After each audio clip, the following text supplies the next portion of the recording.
Welcome to another quarantine content. So we all are using a smartphone and different technology gadgets. But do you know there are many smartphones and many technology gadgets that launched but they failed to gain the audience. There are many tech fails, but I choose the most popular technology fails of all time. Without further ado, let's dive into this video. Okay, on number 30 is the Google Nexus Q. When Google Nexus Q was announced in 2012, everyone was confused. It priced at $299 plus another $399 for speakers and $49 for cables. It was incredibly expensive. It only streamed from YouTube, play music and play video. It had weird connection issues and required an app to change any of the device settings. Then it was announced that Google pushed the Nexus Q release date. It was also announced that the company heard initial feedback from users that they want Nexus Q to do even more than it does today. But Google decided to postpone the consumer launch of the Nexus Q while they work on making it even more better. On number 29 is the Microsoft Zune. Microsoft Zune was one of the biggest tech failures. Zune were first released back in 2006 and were among the first music players to introduce a neat Zune to Zune sharing function. Apart from that, the Zune also offered little in the form of video content and could not keep up with the iPod's record-breaking phenomena. Even with the release of the Zune HD, its lacking Zune sharing function that only worked on Wi-Fi and only allowed tracks to be played if acquired 3 times in 3 days. The Microsoft mobile music player was soon put to good use in updating the Windows Phone technology. That's about all it's ever offered us. On number 28 is Juju. The Juju was one of the first tablets originally known as the Crunch Pad. 2 years before Apple announced the iPad, TechCrunch co-founder Michael Arrington had asked his readers to help him build the $200 Slate computer. But a fight with Fusion Garage, the hardware company behind the Juju, meant the final $500 product would ship without Arrington's involvement, and just a few days before Apple's iPad launched, the actual Juju tablet was just plain bad, with simpler browser-only software that was no match for the power of Apple's App Store ecosystem and hardware. On number 27 is the Google Glass. With an operating system as Google offer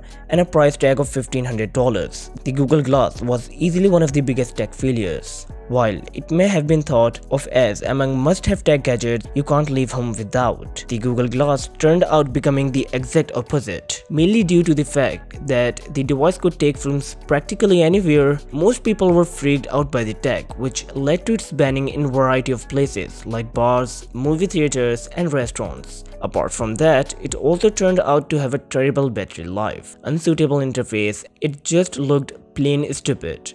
And the Google Glass became the worst product ever made by Google. Okay, before moving to another tech fail, if you are enjoying this video, a sub would be highly appreciated. On number 26 is the Samsung Galaxy Note 7. The 2016 Samsung Galaxy Note 7 is no doubt one of the biggest failed smartphone ever made by Samsung. It's one of the few tech products that exploded both figuratively and literally. The new camera, its upgraded S Pen, and the new water-resistant component right up until they literally start exploding. Samsung quickly recalled 2.5 million devices, a worldwide recall that led to their subverting the mistake with safe replacements that were also defected. On number 25 is Pebble smartwatch. Apple and Samsung may have promoted the smartwatch, however Pebble drove the way in advance. The first Pebble turned into most financed Kickstarter result ever, raising more than $10 million out of 2012. What is more, the organization developed a solid engineer following, with several outsider applications and watch faces accessible. But the smartwatch advertised was unreasonably little for Pebble to make do for long, particularly when the world's greatest tech giants entered the space. In December 2016, Pebble declared it would offer its innovation and different resources for Fitbit. On number 24 is the Microsoft Band. Microsoft's first experiment of making wearable tech was failed. The rough equipment and awkward fit felt like Microsoft essentially shipped a designing example as a fitness tracker. You could likewise utilize the band to purchase an espresso at Starbucks. Not even Starbucks could save this gadget from demise after the second version did little to improve the aesthetics and fit. In the end, Microsoft chopped its misfortunes by closing down the service, offering discounts to apologize to the staying steadfast band clients. On number 23 is the Samsung Galaxy Fold. I've never seen a phone launch like the Samsung Galaxy Fold. The screen of this handset started to crack when you peel off the screen protector. Samsung didn't tell to leave the screen protector on. How Samsung thought this gadget was prepared to dispatch by any means. The company reworked the design and re-released it later, but the damage was literally done. On number 22 is the Google Tango. Tango, a device that was launched by Google in 2014, Tango looked a fresh approach to AR that targeted on finding a device function in space to provide a scaffold for visual overlays. Google's plan became to build the core tech, then let smartphone makers and builders produce the real client products. But within the end, Best Frames, Lenovo and Asus took Google up on its offer, creating gadgets that truly failed to live up to expectations, and in 2017, Google closed down Tango in desire of its more traditional augmented truth framework AR core for everyday phones. On number 21 is Lily Drone, a completely waterproof drone that is too smooth and can take high quality photos and videos that sounds like the best drone ever made. Lily Drone, a drone which was the most anticipated drone, but the interesting thing is that it was revealed that the company's promo video was fake. The promo video was actually made from GoPros and DJI drone instead of the Lily Drone itself. About 60,000 people pre-ordered the Lily Drone, but none of them was shipped, and also the company got sued by the San Francisco District Attorney's Office. The company received $34 million from their sponsors. On number 20 is the Facebook phone. In 2010, Facebook was on peak and running too successful, and because of huge success, Facebook thought of releasing a phone with a dedicated Facebook button. Facebook partnered with HTC to release two new phones named Status and Salsa, then tripled down to the concept with the HTC first, an Android device with a custom Facebook home skin. People who love to use Facebook don't even want their timeline photos to splatter across their wallpaper at any given moment. I don't think so that it make any sense of releasing Facebook, YouTube or Instagram phone. Samsung and other companies are enough.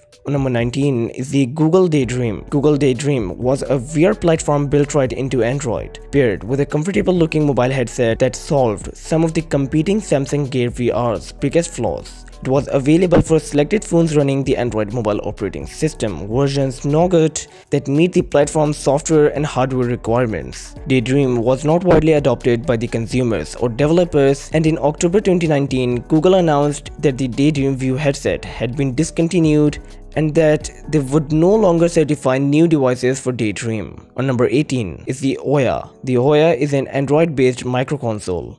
The startup proposed sticking an NVIDIA Tegra 3 chip into a sleek $99 Yves Behar designed box, packaging it with a game controller and curating games for a custom version of Android designed for TV screens. It raised more than $8 million on Kickstarter and is still the 10th most funded project in the platform's history. Unfortunately, the controller was terrible, the software was half-baked, and the store didn't have any games worth playing.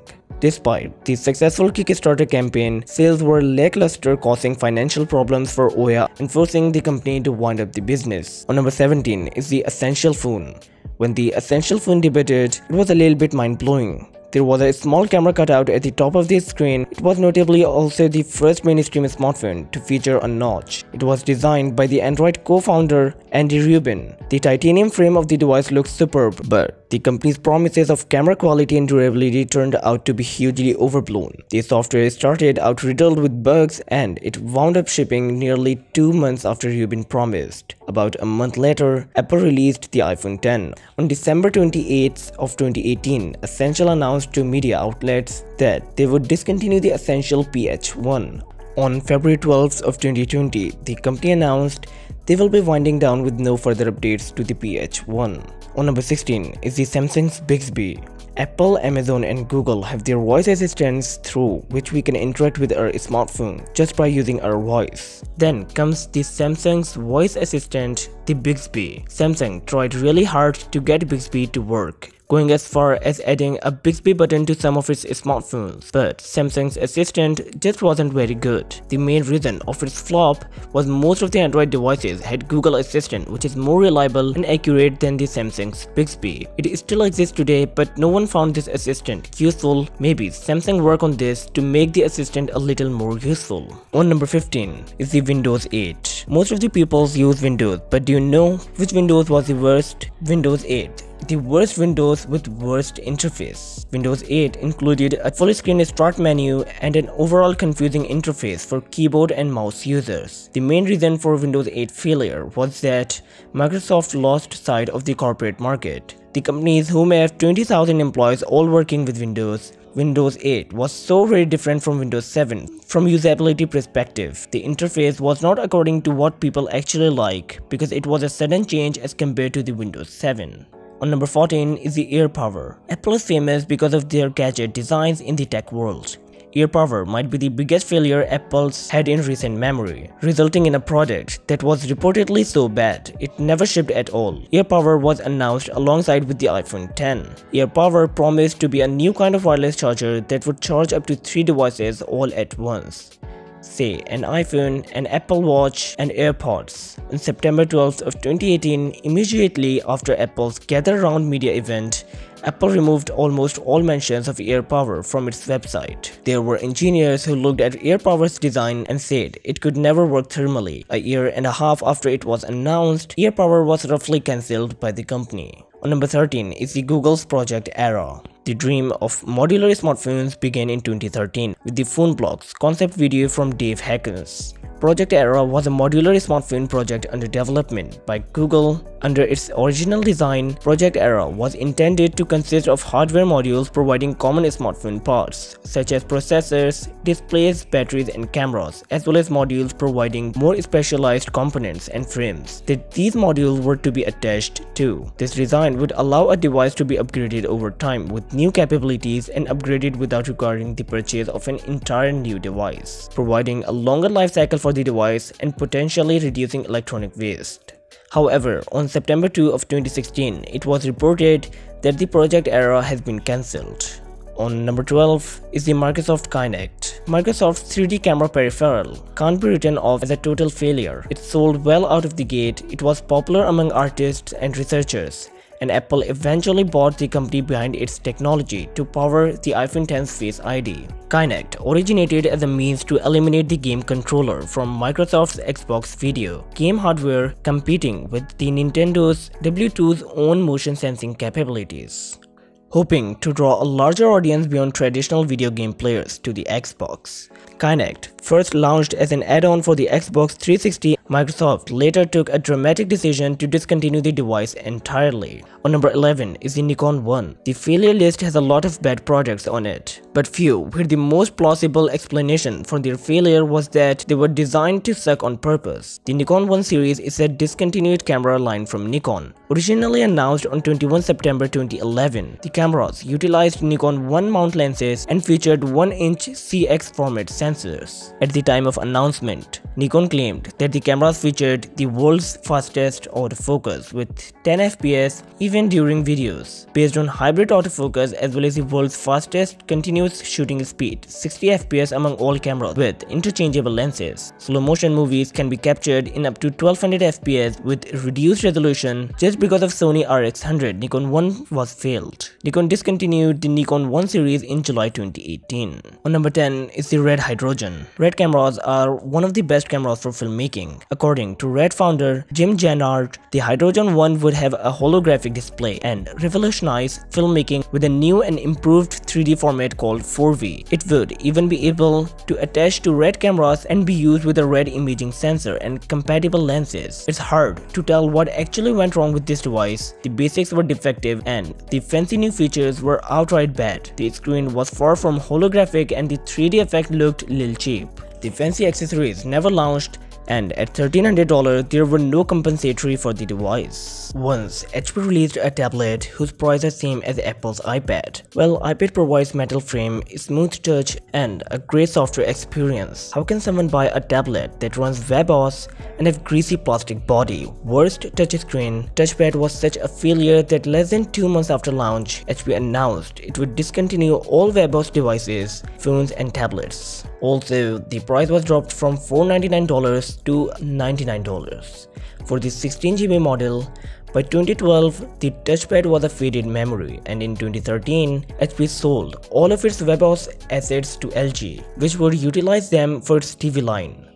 On number 8 is Nintendo's W2U. Nintendo's W2 successor was a shocking product on pretty much every level, from its low-quality touchscreen controller to its bafflingly slow programming and its confusing name. Most damningly of all, Nintendo immediately came up short on thoughts for how to utilize its own equipment. The W2U library incorporates a portion of Nintendo's best games ever, from Super Mario 3D World to Mario Kart 8 to Breath of the Wild. However, practically every one of them could be played on the gamepad controller, with no double-screen usefulness. On March 3 of 2017, Nintendo released its successor, the Nintendo Switch. On number 7 is the Windows RT.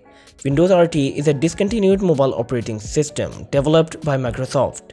It is an addition of Windows 8.x built for the 32-bit ARM architecture. First unveiled in January 2011 at Consumer Electronics Show, the Windows 8 RT operating system was officially launched alongside Windows 8 on October 26 of 2012 with the release of 3 Windows RT-based devices. It powered Microsoft's first Surface RT tablet, and it had a work area mode that resembled standard Windows. But it wasn't standard Windows, as you were unable to install all your preferred work area applications. This is something that Microsoft didn't try to disclose to purchasers. The Surface RT was painfully slow and lagged tablet applications.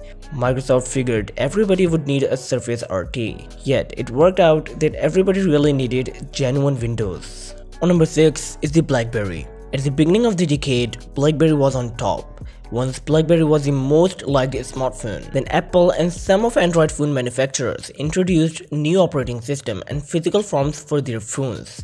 BlackBerry was unable to follow this trend. They didn't change the operating system to match the new offerings from their competitors, and then they could not change the physical form of their phones. Rather than concentrating on its qualities, BlackBerry rather released a disturbing and a peculiar arrangement of worst items, from the Playbook tablet that was released without an email client to the flop BlackBerry 10OS.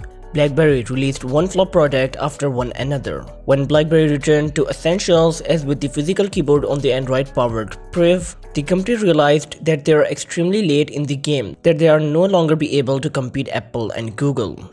On number 5 is Apple Maps. On September 19, 2012, Apple released its mapping services in iOS, replacing Google Maps as the default mapping service for Apple operating systems. Apple Maps was buggy, needed open travel data, and in certain zones and nations, offered truly only clear voids or lost tourist spots. It received large amounts of criticism from users and newspapers for incorrect directions. After 7 years, Apple Maps has been rebuilt from the beginning. However, as of September 2019, point-by-point travel headings are just offered in 10 cities globally, while Google has sent a Street View expedition to space. On number 4 is the Windows Phone. Windows Phone is a discontinued family of operating systems developed by Microsoft for smartphones. Windows Phone featured a new user interface derived from Metro Design language. Unlike Windows Mobile, it was primarily aimed at the consumer market rather than the enterprise market. It was first launched in October 2010 with Windows Phone 7. The company went through years attempting futile to persuade engineers to make applications for Windows Phone and crushing Nokia all the while, first spending $7.2 billion to obtain Nokia's telephone business, then writing off the entire purchase as a failed experiment, cutting thousands of jobs and wasting at least an additional billion along the way. Number 3 is the Fire Phone.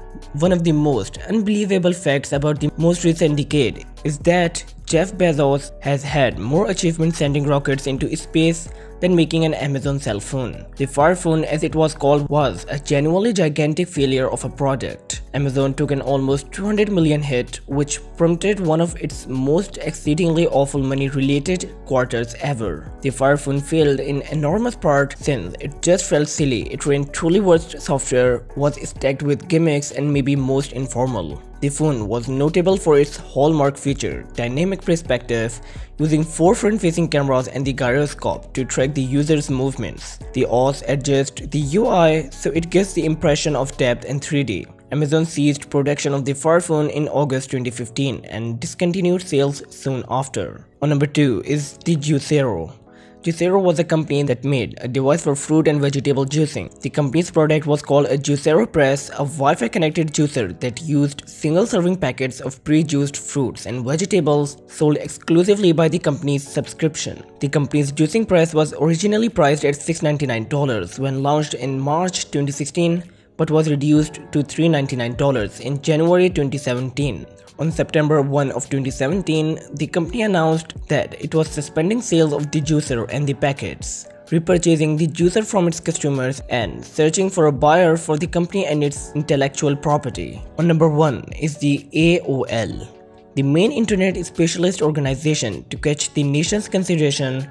It started to eat up content on the web, much similarly that Facebook and Google are doing today. AOL revolutionized social networking with its instant messaging service, one of the very first operational buddy list and messaging applications in existence. However, what AOL taught us all was that the internet can always be faster and it's free. With the introduction of Gmail by Google and MSN by Hotmail, AOL eventually died off by its limited subscription base and a generally slow ISP when compared to the relatively newer services reaching the market. On June 23 of 2015, AOL was acquired by Verizon Communications for $4.4 billion. Thank you so much for watching, guys. My name is Hamza, this is TechFilter, and I'll catch you in the next one.